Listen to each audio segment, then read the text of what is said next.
D'après le Seigneur, mettre en pratique la parole qu'il nous donne, l'Évangile, est nécessaire à poser les fondations de notre vie de foi et à consolider et à faire grandir ces fondations.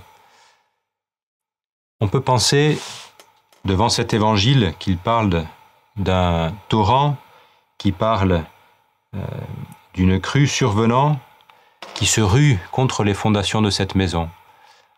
En passant dans la vallée de la Vésubie cet été, j'étais marqué par une maison dont les fondations ont été vraiment mises à nu. Et c'est manifeste que s'il n'y avait pas ces solides fondations au-dessous de la maison, toute la maison se serait écroulée.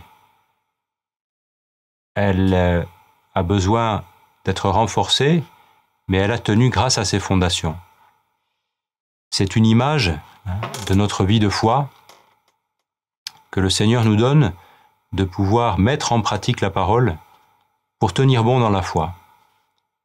Plus l'édifice est important et plus les fondations ont besoin d'être solides.